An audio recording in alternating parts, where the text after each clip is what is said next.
Assalamualaikum warahmatullahi wabarakatuh.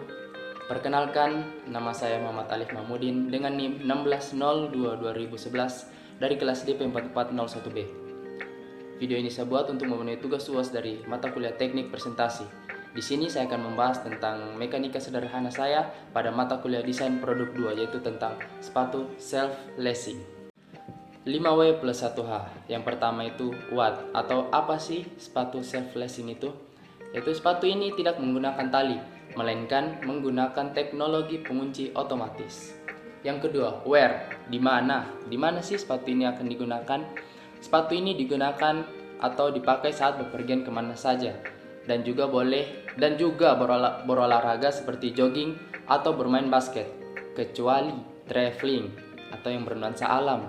Yang ketiga, when, kapan sih sepatu ini bisa dipakai? Itu sepatu ini dipakai bisa untuk style maupun untuk sporty, untuk olahraga. Yang keempat, siapa sih yang bisa menggunakan sepatu ini? Sepatu ini bisa digunakan oleh laki-laki maupun perempuan dengan rentang umur 17 tahun ke atas. Dan yang ketiga itu, sepatu ini digunakan bagi kalangan atas. Why? Mengapa? Yang pertama itu sepatu ini mudah dipasang. Yang kedua, tidak perlu ribet untuk mengikat tali sepatu lagi. Dan yang ketiga, dapat mengefisienkan tenaga. Yang kelima, how, bagaimana cara kerja dari sepatu ini. Yang pertama, 2 tombol pada sisi samping sol sepatu yang berguna untuk mengeratkan atau mengendurkan sepatu. Dan yang kedua, itu bisa juga menggunakan aplikasi smartphone yang dihubungkan melalui Bluetooth. Latar belakang. Pada dasarnya, sepatu kebanyakan menggunakan tali, yang dimana itu mungkin sedikit menguras tenaga. Mengapa demikian? Karena pada saat ingin mengikat tali sepatu, kita harus membungkuk dahulu atau duduk. Serta ingin melepaskannya, kita juga melakukan hal yang sama. Maka dari itu, dengan adanya teknologi canggih pada saat ini, terciptalah sepatu tanpa tali dan dapat mengikat atau mengunci secara otomatis. Dengan cukup menekan tombol yang ada di bagian samping sol sepatu, serta untuk mengencangkan dan mengendurkannya cukup melalui aplikasi di smartphone. Kajian pustaka. Pada saat ini, banyak diketahui persaingan pada setiap brand produk. Mereka berlomba-lomba untuk menciptakan produk untuk memenuhi kebutuhan pasar. Bahkan, persaingan produk ini memengaruhi rasio redesign dari produk itu sendiri.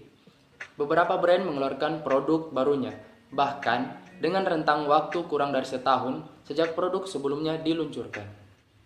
Hal ini menciptakan gejolak antar desainer yang dituntut untuk selalu menciptakan terobosan terbaru, baik dalam segi bentuk dan inovasi dari produk tersebut. Tujuan dan manfaat. Self-lacing. Sebagaimana nama dari sepatu ini, itu dapat mengunci dengan sendirinya atau secara otomatis. Sepatu ini dibuat agar penggunanya merasa nyaman saat memakainya, tanpa harus membungkuk atau duduk untuk mengikat maupun melepaskan talinya. Sepatu self-lacing juga sangat bermanfaat bagi kita yang ingin cara instan dalam memakai sepatu tanpa harus mengeluarkan tenaga, karena penggunaannya cukup menggunakan tombol dan diatur melalui aplikasi di smartphone. Metodologi penelitian yang digunakan pada mata kuliah Desain Produk 2 itu Scamper. Yang pertama itu substitution. Penggunaan tali sepatu digantikan dengan teknologi pengunci otomatis. Yang kedua, combine. Menyatukan sistem gerak elektrik dengan jaringan Bluetooth yang dapat dikontrol melalui aplikasi smartphone. Yang ketiga, adapt. Mengadaptasi dari sepatu Nike Adapt BB atau basketball dengan teknologinya self-lacing atau mengikat dengan sendirinya. Yang keempat, modify. Menambahkan sebuah mesin ke dalam sol sepatu guna dapat mengikat maupun mengendurkan sepatu secara otomatis. Yang kelima, put to another use. Pecinta sneakers atau yang suka mengoleksi sepatu dengan model, sporty, dan hype. Yang keenam, eliminate. Mengubah model sepatu yang kebanyakan menggunakan tali menjadi tanpa tali. Dan yang ketujuh, reverse. Menjadikan sepatu yang lebih nyaman untuk beraktivitas dan dapat mengefisienkan tenaga tanpa harus mengikatnya lagi. Berikut ini yaitu moodboard dari sepatu self-lacing. Oke, kita masuk ke pembahasan. Dan yang akan saya bahas kali ini yaitu mesin dari sepatu self-lacing tersebut. Oke, pembahasan yang pertama yaitu mesin utama yang memainkan peran untuk mengencangkan dan mengendurkan secara otomatis. Mesin ini ada di bagian kanan dan kiri pada sol sepatu. Untuk pembahasan yang kedua yaitu Arduino Uno. Arduino Uno atau inti mesin yang berbentuk papan berisi segala macam perangkat untuk menggerakkan mesin pada sepatu self-lacing ini. Arduino Uno dibuat untuk memudahkan dalam memprogram mikrokontrol seperti pada pembahasan sebelumnya, yang dimana sepatu ini dapat diatur melalui aplikasi di smartphone. Konsep perancangan dan visualisasi karya. Nantinya mesin penggeraknya tersebut akan ditempatkan di bagian sol sepatu, seperti gambar di atas, beserta wadah untuk pelindung mesin tersebut, agar supaya tidak serta-merta apa yang ditempatkan di sol sepatu tersebut hanya mesinnya saja.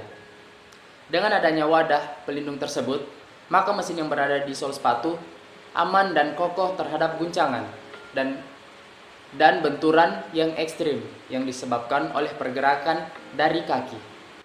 Kesimpulan, untuk mendesain produk baru atau sekedar mendesain kembali produk yang sudah ada atau redesign, ada banyak aspek yang perlu diperhatikan, seperti pada sepatu self-lacing ini.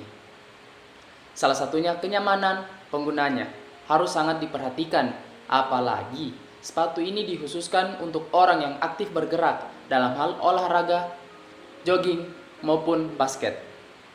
Jika ingin benar-benar mendesain produk baru, maka yang fokus utama yaitu material yang ingin digunakan. Apalagi sepatu ini didesain tanpa tali dan bermesin yang dapat mengencangkan dan mengendurkan secara otomatis. Pemilihan material juga berguna agar si sepatu dapat bertahan lama dengan segala kondisi saat dipakai. Mungkin cukup sekian presentasi saya tentang produk atau mekanika sederhana yang saya buat pada mata kuliah desain produk 2. Kurang dan lebihnya mohon dimaafkan. Saya akhiri, wabillahi taufiq wal hidayah. Wassalamualaikum warahmatullahi wabarakatuh.